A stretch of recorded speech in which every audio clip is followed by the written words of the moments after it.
Hello student, तो स्वागत है आपका स्ट्रगल स्टडी एकेडमी में।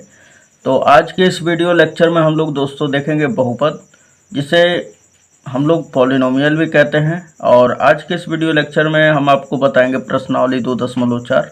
और ये जो होता है हमारा ऐच्छिक होता है ना, या हम लोग इसे विविध प्रश्नावली भी कहते हैं। तो इसमें हमने पहला प्रश्न का 2 क्वेश्चन जो था उसमें पहला और दूसरा पहले में कंप्लीट करा दिया था। तो आज के इस वीडियो में हम लोग बताएंगे कि प्रश्न संख्या 2 से स्टार्ट करते हैं।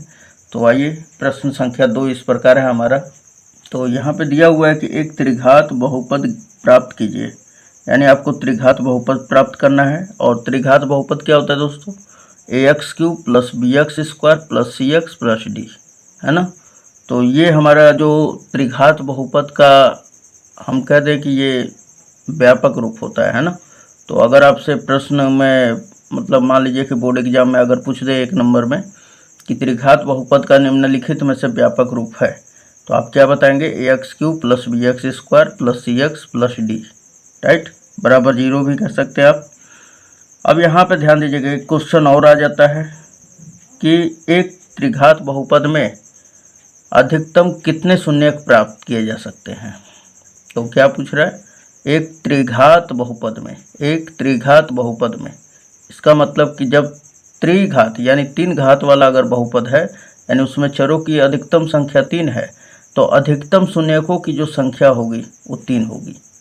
ठीक, तो पूछ देगा कि त्रिघात बहुपद में शून्यकों की अधिकतम संख्या होती है 3, 2, 1, 0, ऐसे दे देगा ऑप्शन। तो आपको क्या लगाना है? 3, राइट। तो चलिए हम लोग देख लेते हैं। तो यहाँ पे बोल रहा है आपको कि एक त्रिघात बहुपद प्राप्त कीजिए, यानी ax³ plus bx² plus cx plus d।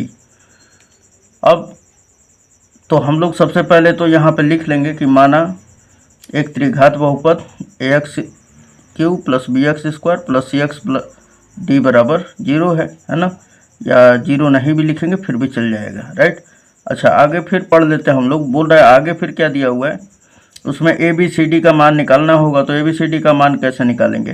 बोला जिसके शून्यकों का योग 2 शून्यकों को एक साथ लेकर उनके गुणनफलों का योग तथा तीनों शून्यकों के गुणनफल क्रमशः 2, -7, -14 हो। तो आपको एक त्रिघात बहुपद बताना है, राइट। और क्या क्या दे दिया है? जिसके शून्यकों का योग यानी तीनों शून्यकों का योगफल कर देना है। और तीनों शून्यक कौन कौन से होंगे? तो अल्फा, बीटा और गामा, 3 शून्यक होंगे। और तीनों का योग अर्थात alpha plus beta plus gamma बराबर क्या दे दिया है? 2। और यहाँ पे फिर बोला है कॉमा देकर 2 शून्यकों को एक साथ लेकर उनके गुणनफलों का योग, यानी कि आपको 2 शून्यक लेकर एक साथ उनका गुणा कर देना है। गुणा करने के बाद उनका योगफल करके तब जो दिया हुआ है गुणनफलों का योगफल वो -7 है। कहने का मतलब है alpha into beta plus beta into gamma plus gamma into alpha का जो मान है वो कितना के बराबर है? तो -7 के बराबर है। आगे बोल रहा है फिर तीनों शून्यकों के गुणनफल, यानी alpha into beta into gamma का जो मान है -14 है ना। तो सबसे पहले हम लोग मान लेंगे कि माना एक त्रिघात बहुपद ax³ plus bx² plus cx plus d है। तो हमने यहाँ पे लिख दिया, ठीक। और इसे हम लोग समीकरण 1 मान लेंगे। क्या मानेंगे? 1। और इसे मानकर हम लोग छोड़ देंगे। अब देखिए, अगर हमें a, b और c तथा d का मान अगर मिल जाए तो हम इस समीकरण 1 में रख कर और अपना त्रिघात बहुपद प्राप्त कर लेंगे, राइट। तो आइए सबसे पहले अब क्या क्या दिया हुआ है ABCD का मान ज्ञात करने के लिए। तो यहाँ पे कह रहा है आपको दोस्तों कि जिसके शून्यकों का योग, यानी त्रिघात बहुपद है तो 3 शून्यक होंगे, है ना। तो मान लेते हैं हम कि अल्फा, बीटा और गामा है। तो यहाँ पे बोल रहा है कि जिसके शून्यकों का योग यानी alpha plus beta plus gamma का जो मान है ये पहला दिया हुआ है ना, 2 है। अर्थात यहाँ पे लिखेंगे कि चूँकि alpha plus beta plus gamma is equal to दिया हुआ है -2, सॉरी +2 दिया हुआ है ना। कहने का मतलब है तीनों शून्यकों का योगफल किसके बराबर है? 2 के बराबर है। और हम लोग क्या जानते हैं कि तीनों शून्यकों का योगफल जो होता है -b/a के बराबर होता है ना। और ये क्या हमारा 2 है, इसके बटा में 1 छिपा हुआ है दोस्तों, ठीक। क्योंकि इन सभी के तीनों के बटा में कुछ भी नहीं है, तो हम यहाँ पे मान लेते हैं अपने से कि 1 इस पे छिपा हुआ है, तो a का मान जो होगा 1 हो जाएगा, b का मान -2 हो जाएगा, राइट। -1 से दोनों तरफ अगर गुणा कर देते हैं तो ये जो माइनस है यहाँ पे चला आता है ना। सो यहाँ पे इसलिए लिखेंगे हम लोग a का जो मान होगा कितना हो जाएगा 1, और b का मान कितना हो जाएगा -2, राइट। अब हमें a का और b का मिल गया है, लेकिन c और d का मान नहीं मिला है, तो c और d का मान ज्ञात करेंगे आगे। बोल रहा है 2 शून्यकों को एक साथ लेकर उनके गुणनफलों का योग कितने के बराबर है, -7 के ना। तो यहाँ पे लिखेंगे तथा,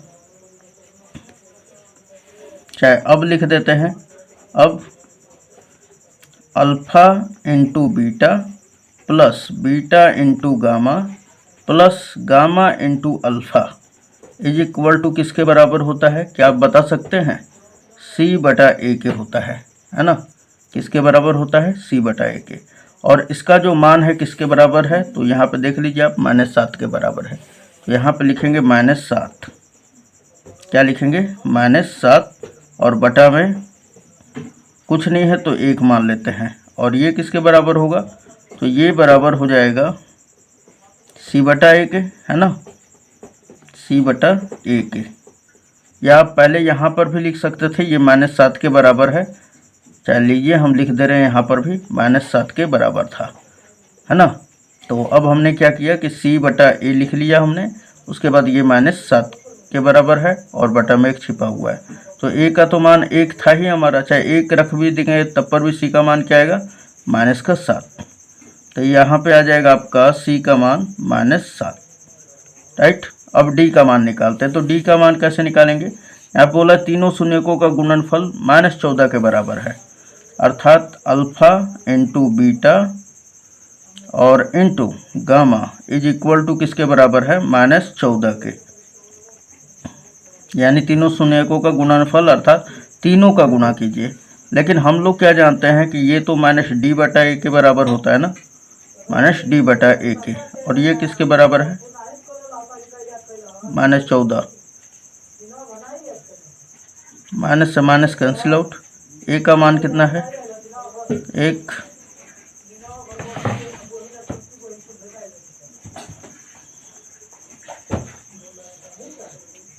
एक को इधर भेज देंगे तो d बराबर कितना आ जाएगा 14, है ना। तो यानी देखिए यहाँ पर कुल मिलाकर कहने का मतलब है कि a का मान 1 है, b का मान -2 है, c का मान -7 है, d का मान 14 ला दिए। तो अब हम लोग बहुपद प्राप्त कर लेते हैं। तो यहाँ पर देखिए, इसलिए लिखेंगे समीकरण 1 से, किससे, समीकरण 1 से। समीकरण 1 क्या दिया हुआ है दोस्तों, ax3,